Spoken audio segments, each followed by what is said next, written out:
12월 4일 정전 시장입니다. 이번 주 국내 증시는 또다시 많은 테마주와 재료들이 시장에 노출이 되어 있습니다. 주가 증시에서 말씀을 드렸고, 오늘은 이 에코 프로비엠의 거래대금이 과연 어디까지 시장을 장악할 것인지, 그게 가장 중요하지 않나.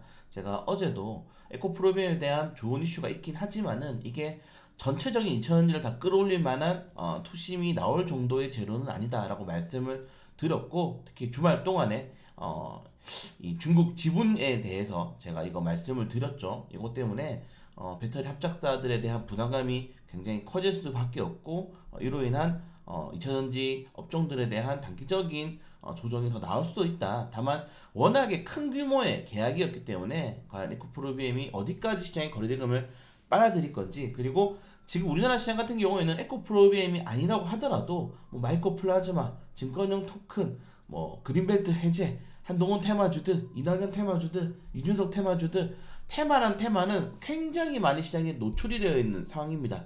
네, 그렇기 때문에 추가적으로 테마주의 이런 수급은 꺾이지 않을 가능성도 크다. 그래서 에코프로비엠이 오늘 강한 거래대금을 차지하겠지만은 2차전지를 다 끌어올리기에는 그 외부적인 악재들이 시장에 남아있고, 그렇기 때문에 오늘 전체적으로 테마주들의 순환매가 나올 가능성이 조금 더 크지 않나. 왜냐면은 요거 사려면은 내가 기존에 가지고 있던 특히 수익 중이던 테마주는 팔아야 되거든요. 그래서 장 초반에 높은 변동성이 제시가 될 가능성이 매우 높다는 점들까지만 확인하시면 될 것 같습니다. 그리고 새롭게 나왔던 뉴스가 지금 요소수 관련된 이슈가 보시는 것처럼 새벽에 뉴스가 계속적으로 나오고 있어요. 그래서 중국의 요소에 대한 통관이 지연되고 있다. 우리나라 같은 경우에는 중국의 요소수 비중이 굉장히 높습니다. 이게 우리나라가 못 만드는 게 아니고 돈이 안 돼서 안 만드는 거예요. 기업들이 규제도 많이 가하고 하다 보니까. 그래서 사실은 벌써 두 차례 요소수 대란에 우리가 빠졌는데, 이번에 또다시 요소수 대란에 빠질 수 있기 때문에 요소수 관련 테마주들이 한 번 더 시장에서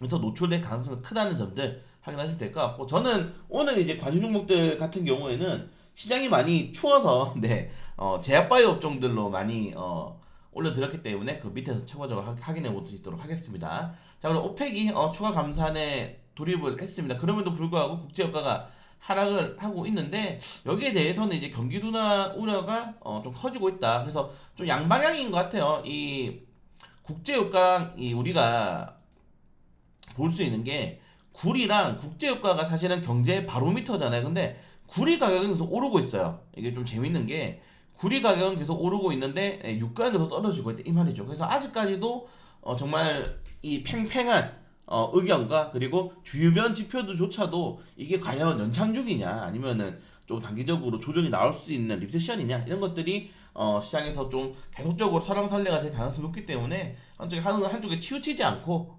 빠르게 테마주 위주로만 매매를 할 수 있도록 하겠습니다. 그리고 주도주가 없었던 11월이라고 하지만은 사실상 주도주는 네, 반도체 관련 테마주가 주도주죠. 반도체 같은 경우에는 올해 이제 외국인 투자자들이 유일하게 순매수에 들어가는 종목들이기 때문에 반도체 종목들이 계속적으로 롱 포지션, 내년까지 롱 포지션에 대한 가능성이 매우 높고, 물론 숏 포지션 여기서 2차전지지만은 가능성이 높고, 그리고 이 테마주들이 사실상 이 삼성전자, SK 하이닉스 이런 것들을 제외하고 그렇게 테마를 형성하지 못했기 때문에, 주도 업종들을 형성하지 못했기 때문에 나머지가 다 테마주로 쏠리는 모습이 나왔습니다. 무려 400%, 200%, 대상홀딩스 사진 하나 찍어가지고 400% 보냈잖아요. 그런 것들을 본다면은 지금 우리나라의 투자자들의 이런 투자 심리가 굉장히 높은 변동성을 기반에 하고 있지 않나. 근데 이거를 비난하면 안 돼요. 따라가야 됩니다. 이걸 가지고 욕하는 사람들은 그걸 못 잡은 사람들만 욕해. 가지고 있는 사람 욕하지 않아요. 네, 그래서 우리나라 증시는 원래 이런 시장이라는 거를 계속 여러분들에게 제가 강조를 드리고 있습니다. 나 가치 평가 하는데요. 나 정말 기업 평가에서 저평가주를 찾는 주식 투자자입니다. 미국 주식을 하세요. 감히 우리나라 주식을 하려고 하지 마시고.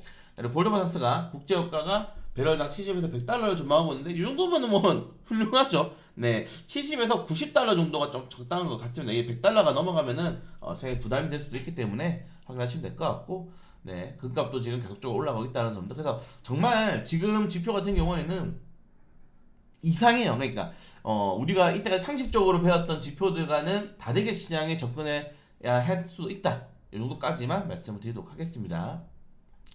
자, 그리고 큰 이슈는 많이 없고요. 네, 큰 이슈는 많이 없고, 만약에 넘어가도록 하겠습니다. 그래서 중국이 지금 이 마이코플라즈마 폐렴이 대만이라든가 인도 주변 국가들까지 지금 계속적으로 확산이 되고 있다는 점도, 그래서 한 번, 두 번 정도 더 칠 것 같아요. 지난주 금요일에 한번 쳤잖아요. 근데 이게 이제 시작이다. 아직 우리나라에 확산이 되고 있지 않지만 여러분들 뭐 주위의 지인분들에게 걸린 분들이 굉장히 많습니다. 이게 굉장히 많기 때문에 한두 번 정도는 더 칠 가능성이 크다. 왜냐면은 이 제약바이오 같은 경우는 우리가 한번 이 코로나로 인한 PTSD가 있단 말이에요. 투자자분들이. 그리고 그걸로 인해서 주가들이 얼마나 많이 올라간지 사람들이 알기 때문에 거기에 대한 좀 시장의 전망을 확인해야 될 필요가 있다. 그래서 확인하시면 될 것 같고, 그리고 원격 진료 관련 테마주, 이것도 지난주 금요일날 단기적인 슈팅이 나왔지만 이게 연동되는 내용이죠.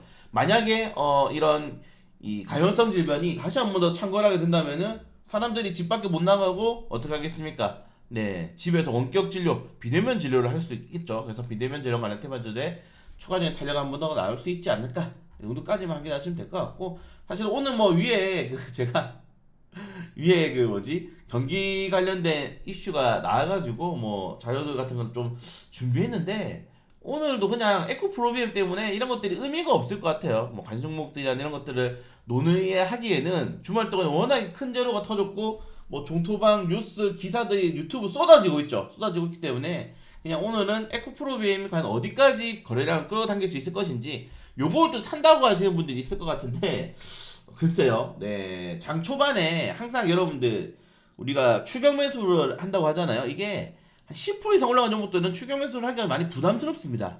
네. 여기 음봉이 터지면은 마이너스 10%를 까고 시작하거든요. 그래서 오늘 한 5, 6%대?